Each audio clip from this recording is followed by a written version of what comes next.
Good afternoon, everybody, and welcome to the Institute for Government's event on how to engage the public in decisions on infrastructure.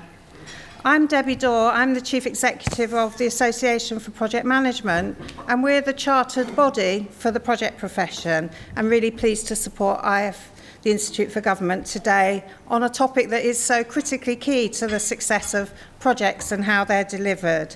About 7 years ago, we did some research that really looked at how that stakeholder engagement was such a critical part early on in the process of project success. And it's been great to see in that time that there's a much wider acceptance of that need for dialogue and for dialogue with a much wider group of people. I think one of the really interesting things for me is about how we also use technology going forward to really help in that engagement process, as we sort of can share really complex data and concepts in a way that will encourage more people to get involved and to give their view. So I very much look forward to the discussion today, and we'll hand over to Emma, who's going to chair the panel. Brilliant, thank you, Debbie.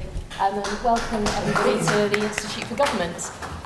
Really delighted to have you here today to talk about how to involve citizens in infrastructure decision making. We're delighted to have a fantastic panel to talk about this with us.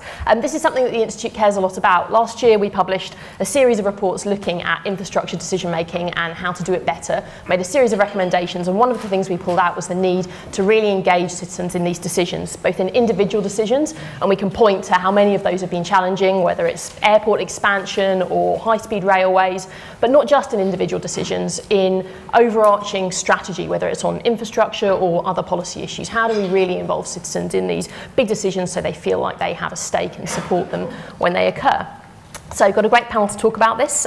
We have Phil Graham, who is the Chief Executive of the National Infrastructure Commission, the organisation that's thinking about that high-level infrastructure strategy. We've got Sir Andrew Dillon, the Chief Executive of the National Institute for Health, Care and Excellence. We've got Ben Page, the Chief Executive of Ipsos Mori, and Stella Creasy, who is the MP for Walthamstow, and in a former life was the Deputy Director of Involve, the engagement organisation. So everybody, has a big stake in these issues. Graham, I'm going to come to you first to talk about what you've been doing at the National Infrastructure Commission and where you're going next on deliberation and engaging citizens. Okay, very happy to do that. So, first thing to say is I'm Chief Executive of the National Infrastructure Commission. Before doing that, I was the head of the team that supported Howard Davies and the Davies Commission on airports policy.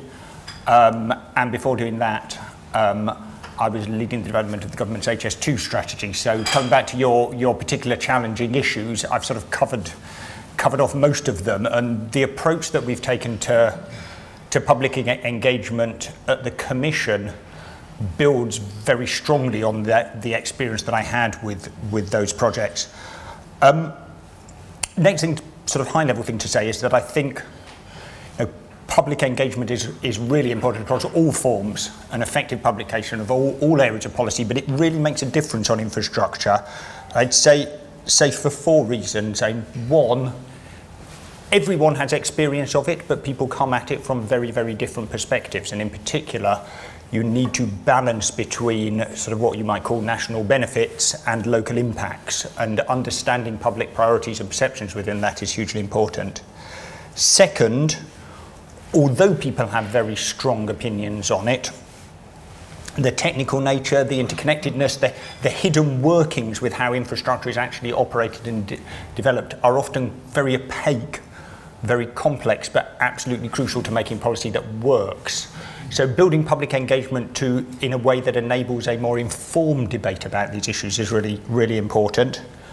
Thirdly, this is something where a long-term perspective is absolutely crucial, and a long-term perspective about an uncertain future in which decisions get taken now that do to a large extent get locked in for future generations. So public consensus is really important if these decisions are going to be taken well and if they are going to last. And taking lasting decisions has often been a particular challenge for the UK in this regard. And finally, as I alluded to at the beginning, infrastructure requires trade-offs. And if ministers and decision makers are going to make effective trade-offs around which a consensus is going to be built, they need to understand the way in which the public might approach those trade-offs. It doesn't necessarily mean that they need to agree in every respect, but you need to have a broad sense of what the public view is in order to do that effectively. My experience with the approach that I took when I joined the Commission, building on where I came to with the Airports Commission and HS2, was with those projects, although there are plenty of criticisms and probably some valid criticisms of the way we did it, we tried very hard to engage. We put a lot of effort into it, a lot of resource went into it, but my strong impression coming out of it was that we engaged essentially with two groups. We engaged with the industries that cared about these projects, and generally with those industries at pretty senior level, not necessarily very far down the chain. And we engaged with a subset of the public that had very strong opinions about them. And in terms of numbers, that's generally a set of the public who really didn't like them, but there was usually a smaller subset who felt that these were the best things possible. But what we didn't do was get an effective sense of what the broader public view of these issues were. So when we started out with the National Infrastructure Commission, and particularly as we began carrying out our first National Infrastructure Assessment, which is our sort of cross-cutting review of infrastructure priorities, I was determined that we were going to find a way of getting a better sense of what overall public opinion is of these issues, and not just those of an interested subset, however important those particular views are. And we worked with Britain Thinks initially, and then with Ipsos Mori thereafter, to run to run a broad social research programme involving various kinds of polling, but also a set of focus groups run all around the country. So in cities, in rural areas, in small towns, in villages, on the coast, in the north, in the Midlands, in the south, etc., to get a sense of how this fitted together. And one of the things that was striking about that was, certainly to me, was the consistency of view that came out of those. And I think I learnt, in terms of how I think about infrastructure policy, I was going to say three things. I'll add in four at the end, a fourth at the end. So the first one is that at the moment it feels like there is a real opportunity to actually build some consensus and to make some progress on infrastructure policy. I mean, right now is very difficult for other reasons, but when we did this work early next year, there was a real sense that came out of it, and the guys from Ipsos Mori said this, that when they had done a similar set of workshops for an industry body a couple of years previously, the first question that was asked in every case was, why don't we spend this money on schools and hospitals? And it was interesting that that didn't come out from the work that we did. There was a sense that infrastructure should be seen as a priority, that we were dropping behind, that there was a real case for investment and for action to do something about this. So the first thing was that there was an opportunity. The second is that it is, in thinking about how to tackle that opportunity, it's very difficult to engage the public on how you make trade-offs, and in particular how you make trade-offs within a set budget. And it was very clear that people almost always reached first to the idea that, well, if the companies just made less profit, then we'd solve the problem. And I think there is an argument within that that you want to get the balance of how things are paid for right. The companies making less profit may well be a good way to do that. But given the scale of cost of infrastructure schemes, that in itself is not going to tackle the issue completely. And the third, which was probably my biggest lesson, and it may well be that some members of the panel knew this already, but it came through very strongly for me, is that I would say policymakers and members of the public often just don't think about these issues through the same frameworks.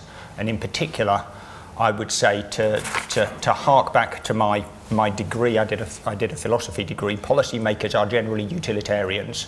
We think about the greatest welfare for the greatest number, and the public are generally Kantians. They think about the categorical imperative. They think, is it fair that this thing should happen for an individual? If I can think of an individual for whom this is unfair, then this is not something I want to see.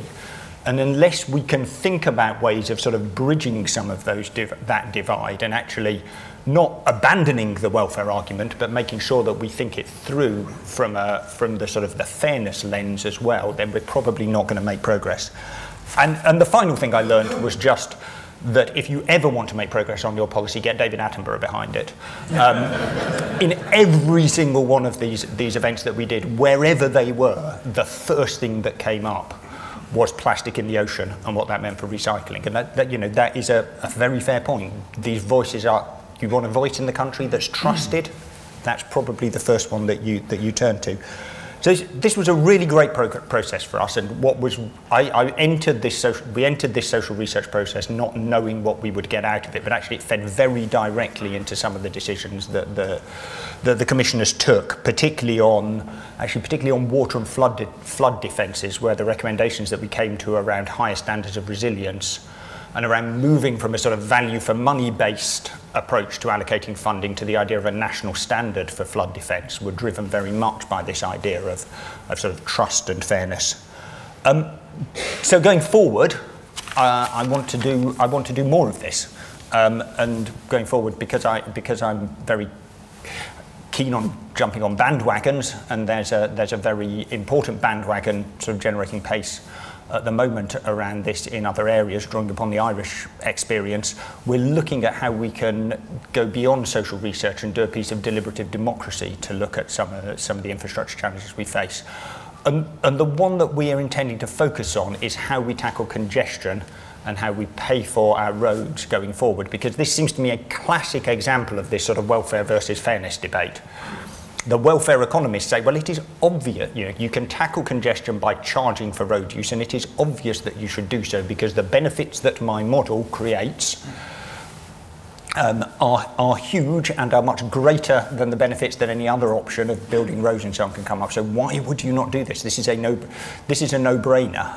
But the public, they see it as a no-brainer. The public see it as a non-starter because it is all too easy in their mind, I think, to come up with the individual or the situation where it just feels like this is unfair.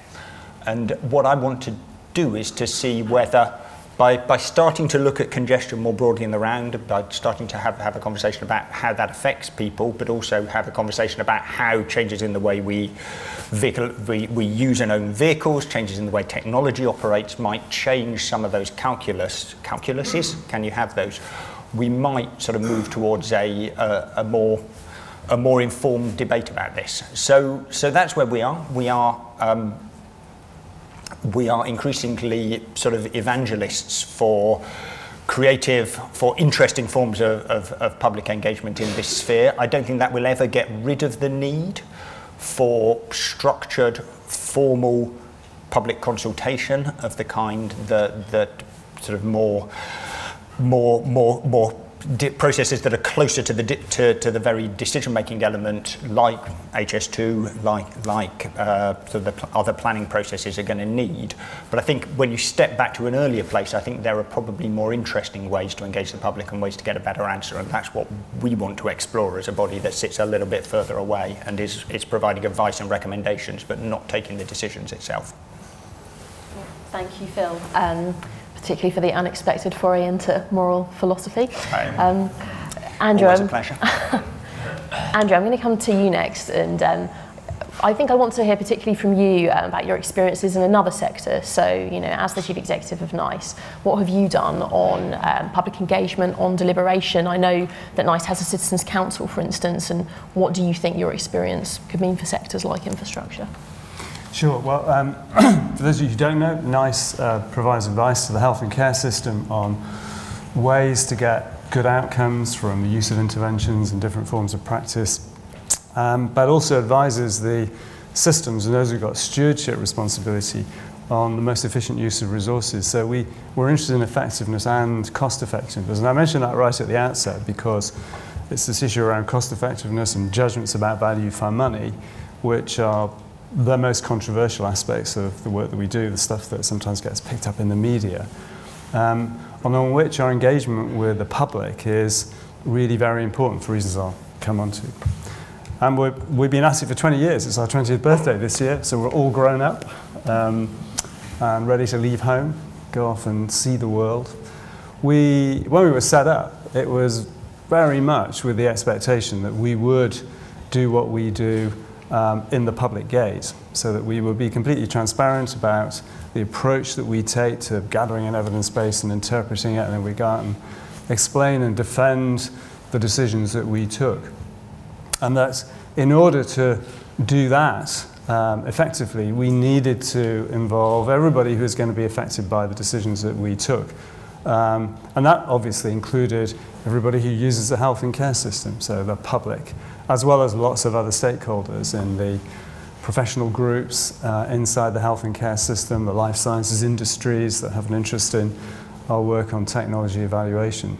So there's a real expectation that we were going to do it. But we didn't need to be encouraged. It was the obvious thing to do. The decisions that we take have such an impact on the nature of the offer that initially, when we started, just the NHS, but now the broader health and care system make that you can't do that in any serious way without talking to the people ultimately who are paying for the service that you're advising on and who ultimately will be affected by the decisions that you take.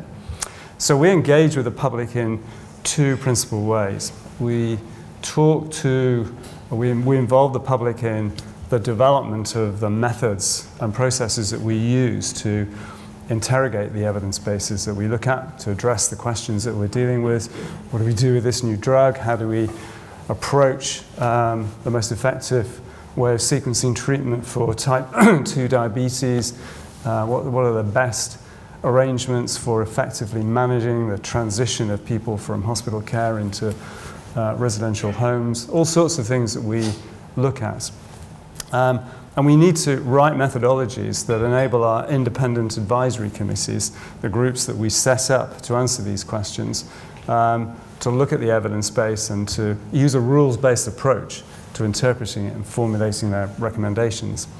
And then the second way is that we involve the public in the process of making those individual decisions. So we have those advisory committees, all of them have public representatives on them, as well as people who come from the health and care system, people who come with particular evaluative skills from academia, and those who come from the life sciences industry if we're looking at life sciences industry products. And one of the ways in which we've used colleagues from the public to help us develop our methods is through the Citizens Council. This was a group that was active between 2002 and 2015. We haven't convened the council, although it still actually exists as a facility that we can draw on since 2015. And over that period, it looked at 18 different questions, everything from the extent to which age should be a factor in making decisions about whether or not an intervention should be available and in what circumstances. What are the circumstances in which our advisory committees might vary from the standard threshold we use to determine cost effectiveness. NICE uses quality adjusted life years to determine value for money, and we have an incremental cost effectiveness threshold, up to which, broadly speaking, our advisory committees are encouraged to support the use of interventional practice, above which generally they don't, because at that point they cease to be a cost-effective use of NHS resources. We've asked the Council to look at the nature of innovation as it exists in the health system, how it should be defined and how innovation should be weighted and played into the decisions that we take. They helped us puzzle through the interesting and infinitely boring concept of discounting and how NICE should use that in circumstances where benefits arise over a very short period of time, but particularly where benefits play out over a very long period of time, but in circumstances where the upfront costs are, where the cost in effect is paid up upfront. So how do you work out that, and in what circumstances might we be encouraged to vary our approach from the standard Treasury Green Book rules around that? There are lots of questions and interesting questions that we put to the Council, and the way it operates is that we recruit 30 people from the general public. These are people who respond to advertisements placed by an independent organisation that runs the council on our behalf.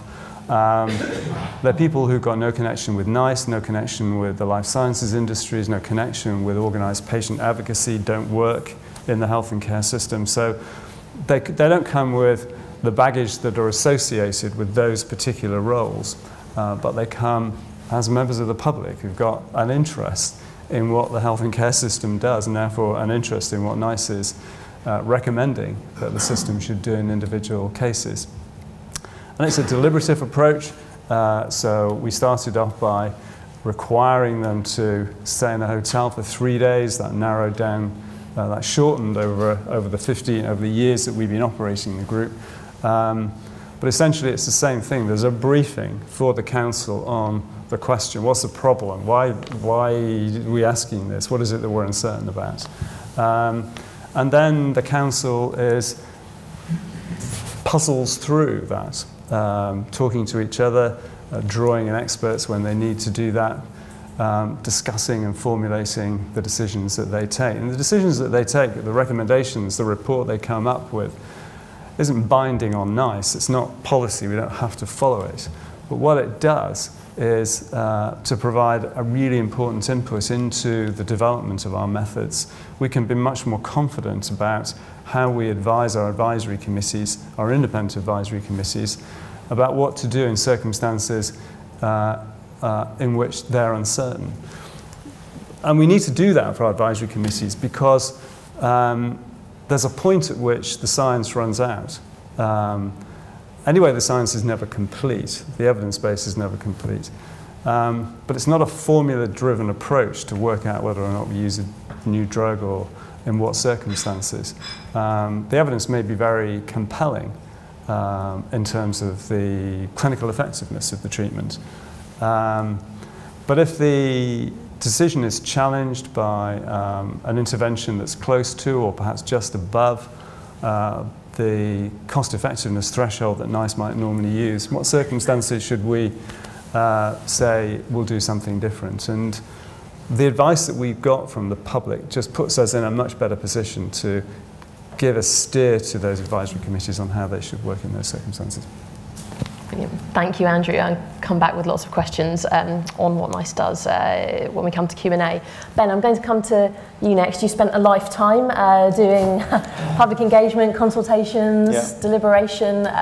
What can infrastructure learn from your experience? Well, I think it's hard, and expecting if you want friends, as somebody once said, get a dog instead. But I think our take on this, having done both things like HS2 and much more local things, I think the first is this need to make it meaningful for people. So if you ask people what they'd like to see built, if you talk about infrastructure, you have immediately turned off half the punters. If you talk about very specific things, you'll get a very different response. So make it meaningful. We've just heard about a very good example of deliberation, and we've done things like that on what sort of cities do we want to live in the future, where you're getting people to really engage with visualizations, different scenarios. But I think one of the challenges with deliberation is the one of scale. So even when you do it, the people who are involved learn all about it. But if you then have to sell it to people who are not informed, there can still be major challenges because they haven't been through that process. We were once doing stuff for a county council on the budget, and of course people arrive at the county hall. We got 100 people there,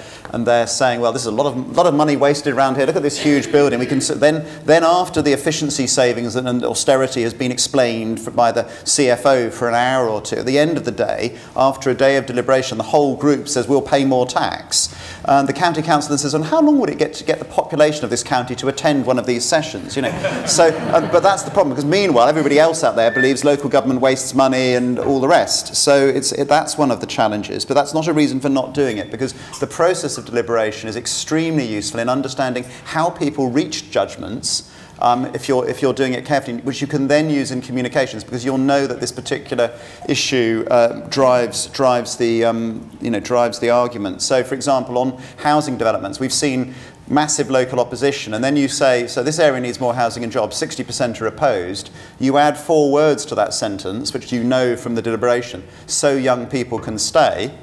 and suddenly you go, the views are completely changed because you've made this emotional connection to why you're suggesting we actually need to build more housing. It's not for people. So make the case for new. People are very conservative, rightly. You know, the Eiffel Tower, if we'd done deliberation about it, would not exist. Probably the London Eye might not either, and now they're quite popular. And that's important. Define your audience. Very often there's a lot of developer-led consultation which involves sort of sticking leaflets through boxes, holding a few exhibitions and then saying they've consulted. And I think you do need to be clear about whether you're just going to talk to activists. And there's nothing wrong with you need to talk to activists anyway. But are you trying just to talk to self-selecting groups of people who want to come and tell you things, and more of them, as we've just heard, will tend to be anti than in favour? Or do you want a representative view of the community, which may include a lot of people who just actually don't care that much? But again, they're not the same, so be clear about that. Listen and lead. We've got 63% of the British who say we should listen more to local communities, even if it means delays. Now, given that we started talking about the expansion of Heathrow or London airports in the late 1960s, I mean, we can argue about whether we really mean that, but it reflects this sense of being done to. And framing's really important. Consider the message very, very carefully. We're far too technocratic. The people leading these things are all rational. Communications are about emotion. The Brexit campaign has just shown us that beautifully. Lots of rational arguments on one side, take back control on the other. One worked rather better than the other. And if you're going to get people to speak up, choose a profession like engineers, but hopefully an engineer who can communicate, and not politicians. Sorry, Stella. But you know, I think at the same time, a real willingness to see something happen. So we've seen, if you look at the British Social Attitude Study, a reversal in terms of opposition to house building in this country, as we've now got the highest level of anxiety about housing we've seen since, and housing supply we've pretty much ever seen. The overall level of anxiety about housing is now the same as it was during the housing crash of the early 70s, which just 1 or 2 people in this room might be old enough to remember, but a completely different scenario. You've got 8 to 1 in Britain saying that we're not doing enough on infrastructure, and 24 to 1 saying it's absolutely vital for growth. So there is willingness to do things, but that doesn't mean to say I'm particularly volunteering to offer to go and build things all over a field nearby and expect everybody to be happy at the end. Thank you, Ben. Stella, I'm coming to you last but not least. I'd be interested to hear about your experiences involved, but perhaps more recently as a politician. I know that in Walthamstow you tend to run public discussions and engagements on everything from Syria to Brexit, and indeed have suggested a citizens' assembly on Brexit. So how do you think what you've experienced can have lessons for infrastructure and beyond? Yes, I suppose by way of background as somebody, I mean, my academic background is in the psychology of participation. I used to help run Involve. I'm now a Member of Parliament. I was a local councillor. So you could say I have gone from being a gamekeeper to pheasant in some of these circumstances. I have to be honest, listening to this conversation, I know exactly why my inbox is full of angry people. Right, yeah. And it is. I mean, in the last 8 years since I got elected in 2010, the anger is now there. People haven't trusted politicians for centuries. Go and look at the Hogarth pictures. What they now think is, even if I could trust you, could you really do anything about it at all? It's a crisis of efficacy. Actually, what gets done? The world is changing around me. People are building big things. They're trying to, and it's all happening to me. And the other thing that's happened in the last 8 years is that most of the messages that I get about big infrastructure things in my community start with, everybody I know agrees with me. So there is a filtering of the idea, because we're not good at talking to each other as a country. We're not good at talking to each other as communities. And actually within that, I can understand why, because frankly, what I hear is people not wanting to engage. I hear people wanting to manage. They want to manage what they think is a criticism that might be coming. So I'm here today, perhaps counterintuitively, as somebody to make the case for the power and energy and creativity that comes from actually genuinely working with the public to co-create things, to actually make big choices and big decisions. I have great faith, which might seem a hard thing to argue right now, given what's going on in Parliament, in the capacity of the British public, not only to make good decisions, but to be good citizens and to want good things to happen in their local community. And I say that because the corollary of the situation that we're in at the moment is that people use MPs as human shields.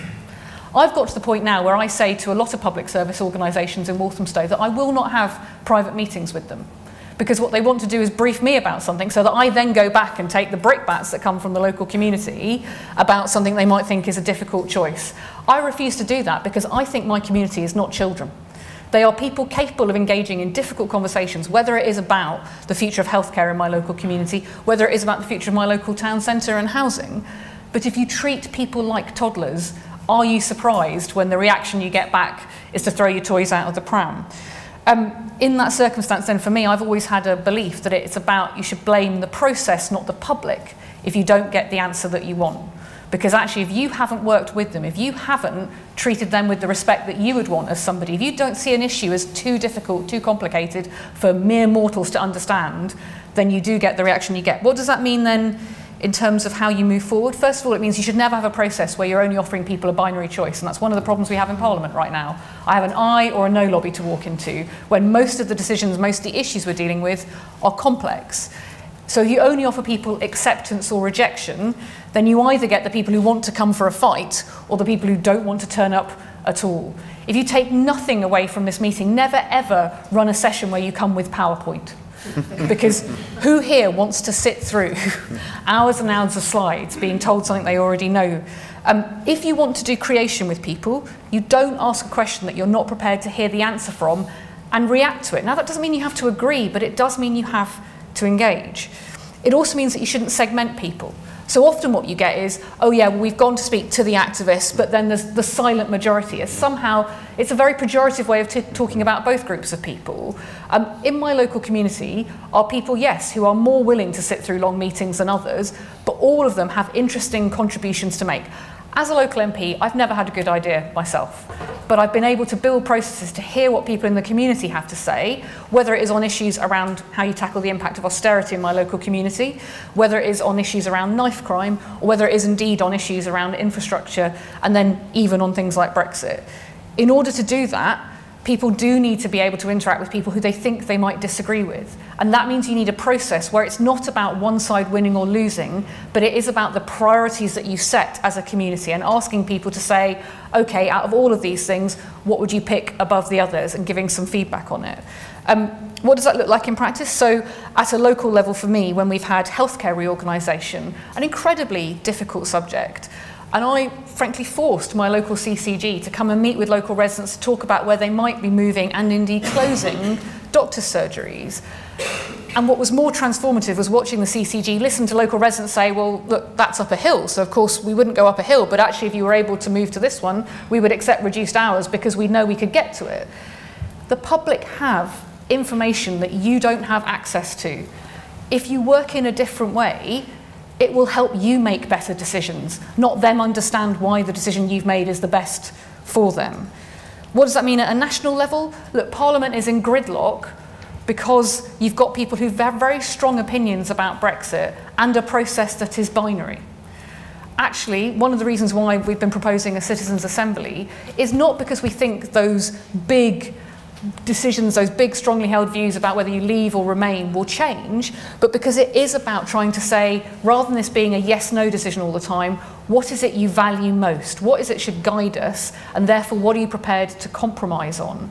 And what citizens' assemblies do is they treat everybody as an equal, everybody as having something to offer, and they help politicians, who, as I say, at the moment tend to use as a human shield, to become what they've wanted to do and what most of us go into this job to do, which is to be advocates for the better society you want to create, because they create an opportunity where you have a genuine conversation about a policy issue and a genuine conversation about what the choices are and how people would value them that can then inform what you do next.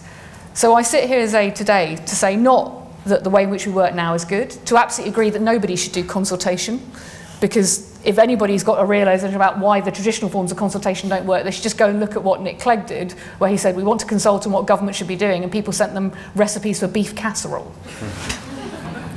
But I am here to bang the drum for genuine participative democracy, because it is transformative.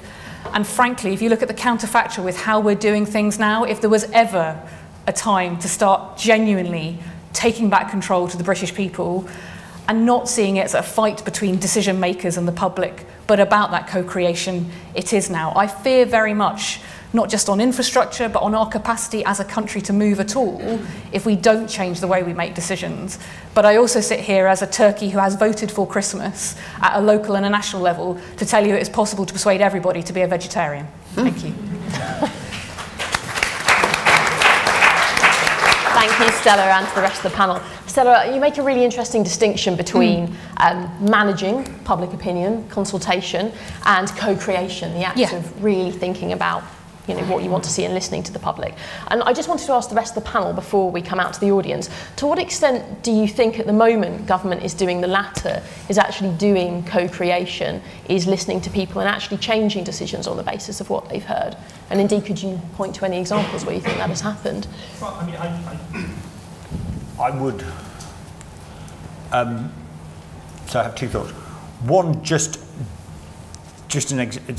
I think a very strong, a very clear example of that, though probably not the one that you were thinking of, was my experience of being involved in the HS2 consultation, where two things got very clearly joined into one process, and it was incredibly difficult and incredibly, and I think we did the best job we could in the circumstances, but equally I don't think it ever felt very, very satisfactory on either side. And that was in the sense that we were both managing and engaging. We were consulting on exactly your point. We were consulting on a completely binary question about whether the government whether the country should have a high-speed railway line or not. And as part of the same process, trying to consult on a whole set of very, very far from binary questions about what the design of that line should be. And what I took away from that was that kind of engagement, coming back to Ben's point about engineers versus sort of officials and politicians, could have worked, and in some cases did work very well in terms of the how do you design this, getting away from the binary question piece. I was involved in sessions where we were stood in the field, we were stood in a tent in Great Missenden, and someone one of the engineers got taken by a woman to stand in her in her upstairs bedroom and look at the difference for her of taking the line on this side of the little hump and taking the line on that side.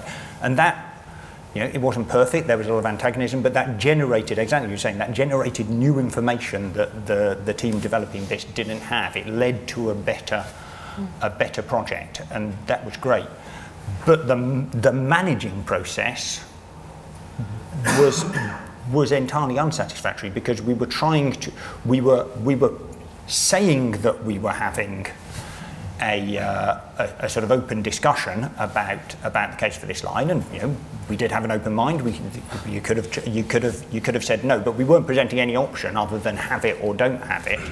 And it was coming at a very late stage in the process, when the government had already put a lot of itself on the line to try and get there. So ultimately it turned into something that was highly charged and antagonistic, but didn't really tell anyone on either side, and I think that they didn't know when they set out. And I think what I have been trying to do, and I'm sure I take Stella's criticism, is just move it a little bit further back in the process each time we've gone through this. So at least when I did the Airports Commission work, we went out to consult local communities and to carry out the broader consultation at the point at which we had a short list, but at a point at which the members of the Commission genuinely had a completely open mind as to which the right answer from that short list might be. And with the National Infrastructure Commission, we've tried to go a step further back, perhaps just because we exist a step further back in the process, and get away from talking about projects and policies and so on, and actually just talk about priorities and what people care about and what people want about from their infrastructure. And then as part of a second stage, sort of trying to explore what that might mean in terms of what you might do. So I think I completely agree with the sentiment. I think the bit of it that is difficult in the infrastructure sector, which is the bit that I hope actually the establishment of the National Infrastructure Commission will help with, is because these are such contentious decisions, and my impression is that the ministers haven't wanted to actually go out and talk about them until they've worked out what they think the answer is and what all the arguments are. But also just because they're such processes that take such a long time, and we've been so bad at sticking to a stable strategy, we never start until too late. And actually, if the National Infrastructure Commission can, by building some consensus around this, by creating a greater degree of stability, by asking some of these, by consulting earlier in the process, can actually sort of tackle some of that and can allow you to have not to be in a position where by the time you've decided that you might want to build Crossrail 2, if you don't start it tomorrow, you're never going to have it in time, but can actually be having that conversation 2 or 3 years beforehand, and we might, I hope there's a chance that you might do some of this better. But I mean, there are always going to be some within your organisation, and who you always have to fight against, who really think that the correct outcome of any of these processes is to be allowed to carry on doing what it was that you thought you were going to do already, and fighting that, I suspect, within yourself as much as within those who you work with, is really important. Anybody else on the panel? The reason consultation gets a bad name is because, you know, too often the decision's been made, and we aren't actually, so we're not consulting about the decision, we're consulting about perhaps how it's made, and you've just made that point very well, and that happens all the time in big and small situations. Sometimes we get dragged into that. But I think, and the other thing is, the public won't necessarily agree.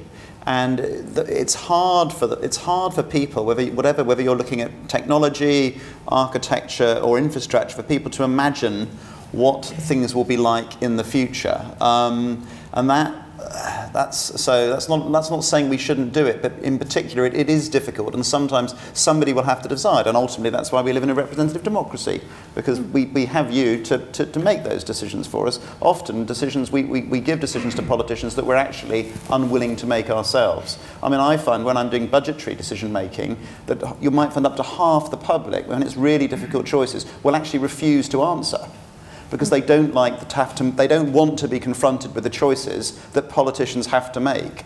And I think we should also acknowledge that, actually. But I mean, absolutely, people will come, you know, you can build those conversations, but let's be honest about what they're actually about and what we're actually allowing people to influence. And that seems to me to be part of the challenge. Yeah, I think there's two different things here. When I talk about co-creation, some of the best transformative projects that I've seen at a local level in my community have come from people being given the power and the responsibility, not just to come and be a bystander and make a decision, but actually then build things themselves. So, for example, 5 years ago, I said to people, give me 7 days of your time over the course of the year and we will tackle the impact of austerity on our local community. And the ideas that they came up with were not just a food bank, but it was also about teaching people to make healthy food on a low-income budget, using the local market to go and buy food. It was about loneliness projects, all sorts of things that I would have never thought about, that then also influenced what the local authority was doing with some very limited funds, that came from actually giving people that responsibility.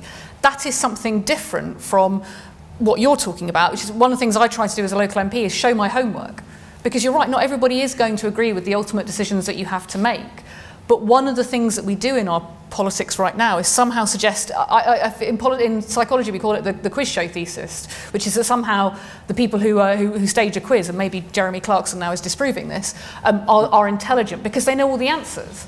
And the idea that I would know all the answers and somehow I am privy to information that my local community couldn't deal with is one of the challenges here. So actually, on issues like Syria, I have set out for local residents. They don't have to agree with me, but I think it's really important to have that commitment that there is no special requirement that being elected means that you are somehow cleverer than everybody else and somehow privy to things. And I think one of the challenges here in the kind of decide, announce, defend process is it acts as if you were and it's interesting with NICE and the work that you're doing on drugs. Look, people understand that there are difficult choices to be made. They understand that resources are not infinite.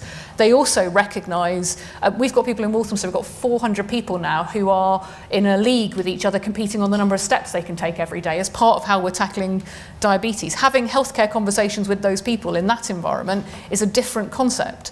because it's not about them just being people that things are done to by an anonymous organisation which they've gratefully voted for their benefactor, Miss Creasy, whose job it is to then wave a magic wand. I didn't join the mafia.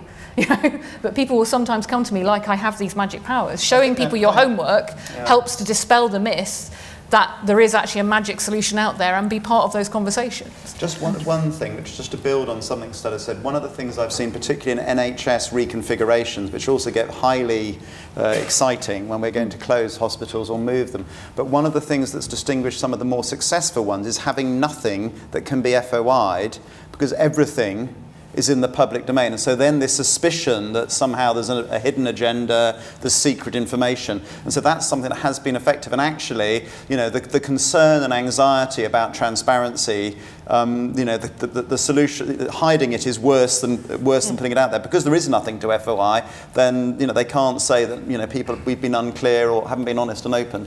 Andrew. I know you want to throw them to questions, but just here's a quick thought, because we've been talking a bit like the public is some kind of homogenous thing, that you access it and it's the same ever. In reality, of course, it's not.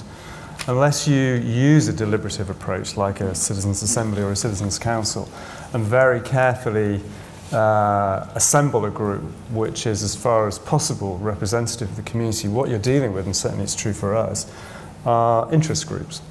So we deal with the organised patient advocacy. They are the voice of all patients, Andrew, well, so they tell me. Well, of course they would, and indeed they are very good at representing the interests of the particular group, of the particular communities that they're set up to advocate for. And many of them are very good at doing that. But we have to remember that we've got a voice over here which is very specifically about the thing that we're talking about. But we have a responsibility to everybody else who's relying on the health and care system for their care, and balancing those two things is quite tricky. When we're looking at a new drug, we don't hear from the public, we hear from the groups that are involved in representing people with prostate cancer or with Alzheimer's or with multiple sclerosis or whatever it is, and it's a very important signal, a very important voice. But it's not the voice of the public, and that's why we need to try and do two things, which is to try and get our methodology informed by the public's view about how NICE, in my case, goes about its work, but then to make sure we do talk to people who are intimately involved in the specific issue when we're looking at individual diseases or drugs. Can I come back on that just because I have one concern? So one of the things I've seen that's evolved on public engagement is this idea of panels of people.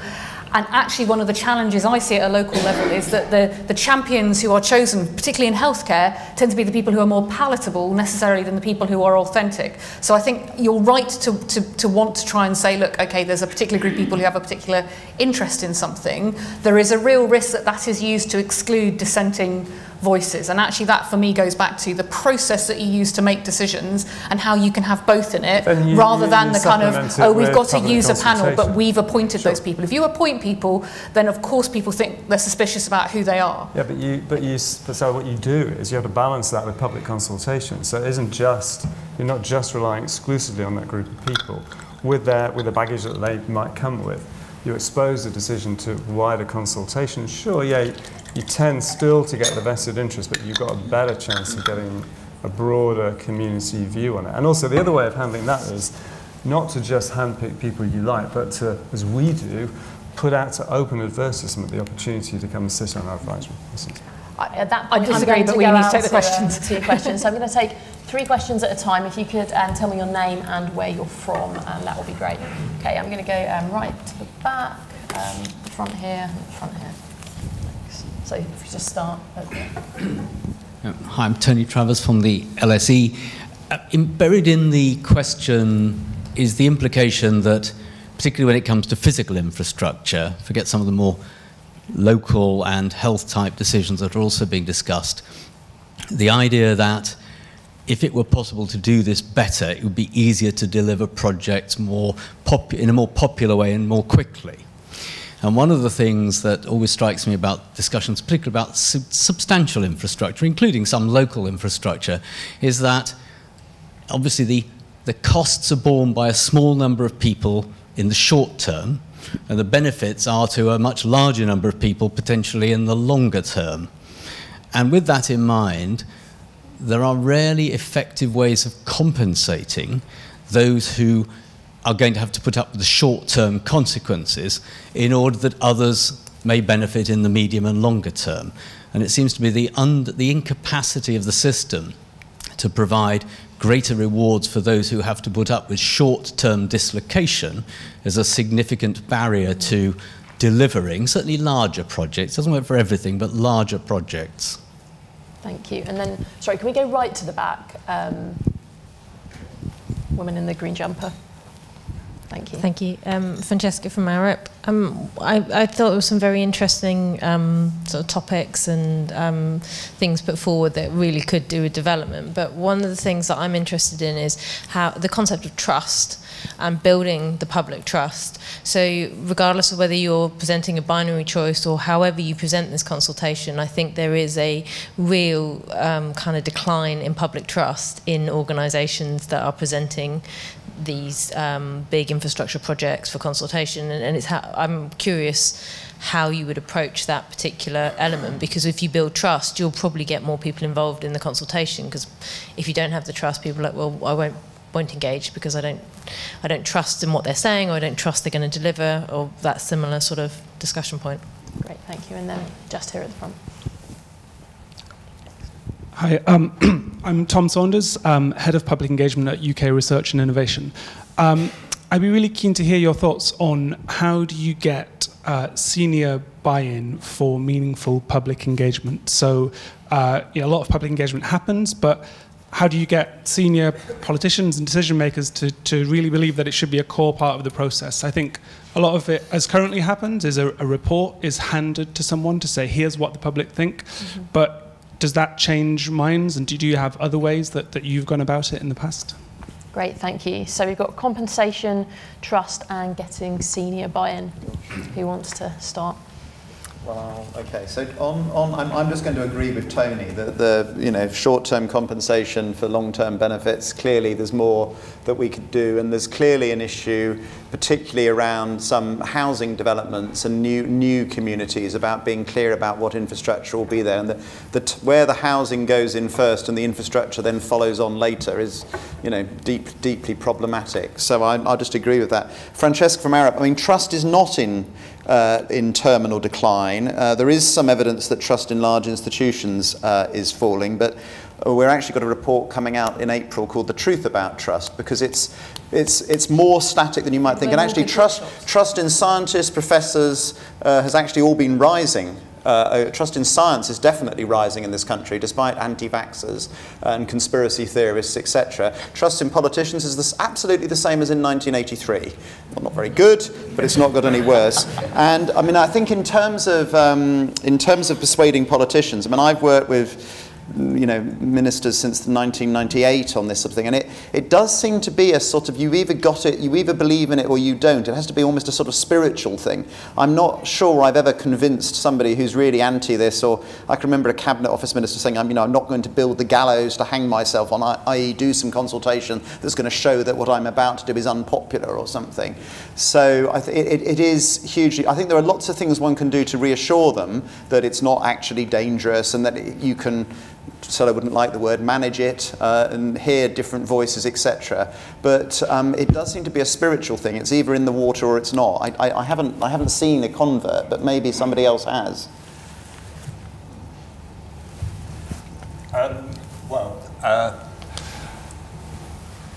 On the compensation point, I mean, I think we all agree. I'm not sure that's one. There's a sort of penumbra where potentially engagement may make a bigger difference, but if your house is going to get knocked down, or the number of planes that are going to fly over you, that are going to take off the runway 200 yards down the road is going to double, then I think you've got to have a different solution to that. Public engagement is not going to solve that problem. You've just got to be open and honest about that, and I think you're right. There is more to be done to strengthen the compensation, to sort of approaches. I'm not sure it's a compensation regime. I think it's as much as anything the attitude and the approaches that are taken. So I agree with that. On the trust point, I mean, I'm going to make this very parochial and about me. My hope is that an organisation like the National Infrastructure Commission, in infrastructure a little bit, I think, like NICE has to an extent in medicine, can and should be looking to try and bridge that gap. Getting to the point where you have an organisation that doesn't come from a party political standpoint, that has a particular sort of mandate to build consensus, to look at the evidence, to engage widely, etc., to support the difficult infrastructure decisions that politicians are going to have to take. But the crucial point about that is, I mean, whether it's us, whether it's NICE, whether it's anyone else, we're never going to get that trust unless we do it properly. And also, to some degree, unless people can see that we are doing it properly. But I think I'd always put that as sort of the secondary piece. Doing it properly is what really matters.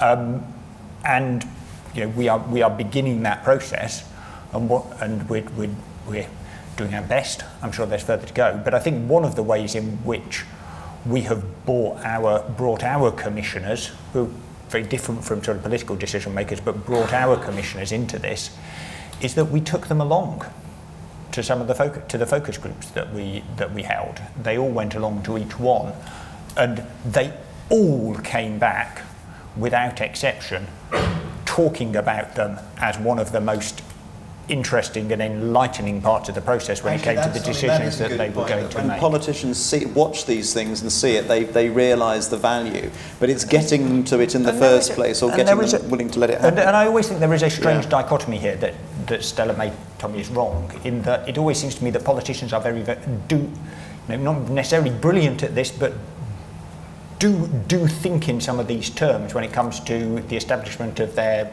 party's policy, the setting of the manifesto, the messages that they're using. Nothing gets just developed through an analytical process in the way that we do that we risk doing as civil servants, and then just sort of present it to the public. You test it. Test it. They try it out. There are focus groups. There is polling. You try and get it, understand, and then come into government.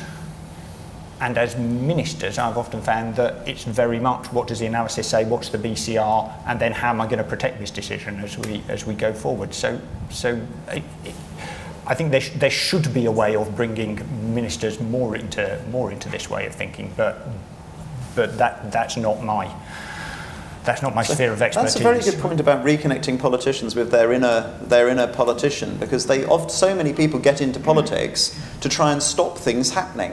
When I've studied this at a local, often people get into politics because they are unhappy about something, or they're often at a local level, originally in local government. So it's an interesting point. I off the top of my head, don't know what the current levels of trust are in NICE, but certainly what we picked up over the years is that a bit of honesty, a bit of humility, and a bit of compassion go a long way in generating trust and confidence in the organisation. For that, you've got to expose yourself to, as much as you can, to the public's views about what you're doing.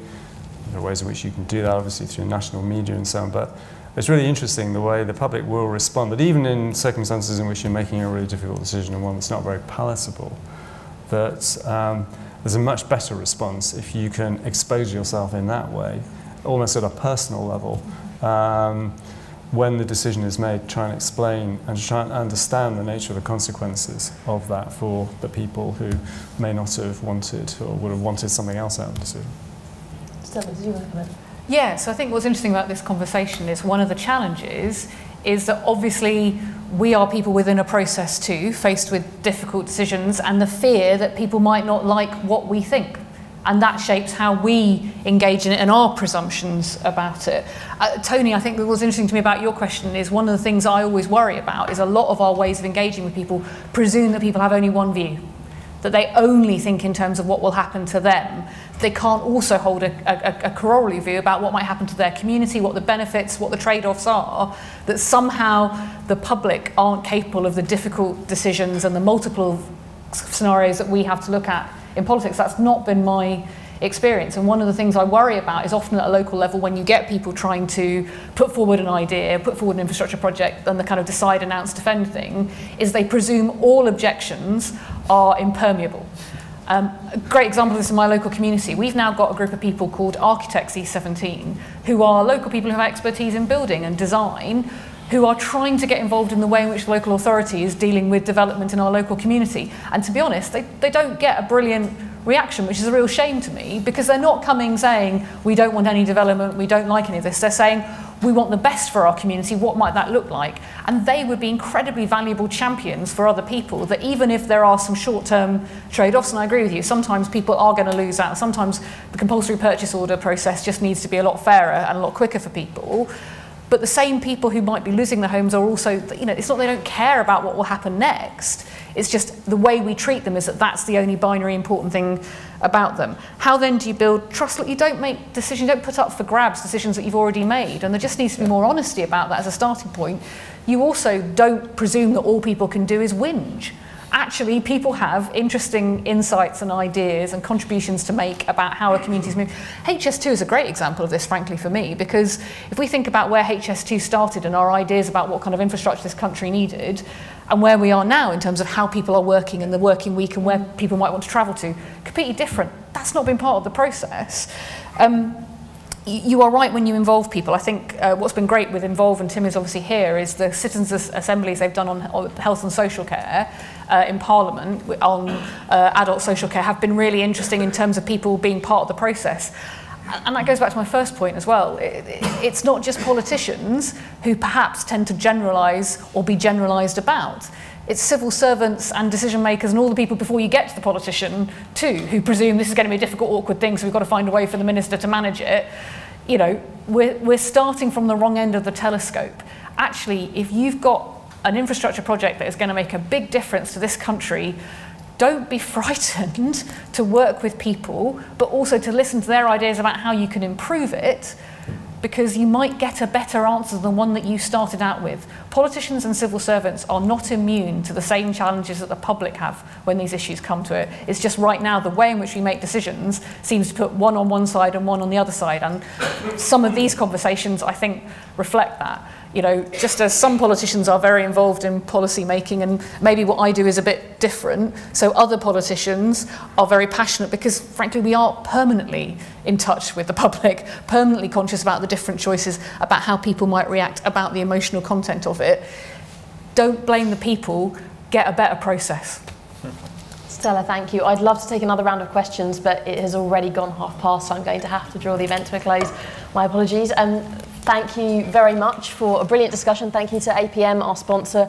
Thank you to a fantastic panel for a very lively discussion, and thank you for a brilliant, albeit short, set of questions. Thank you very much.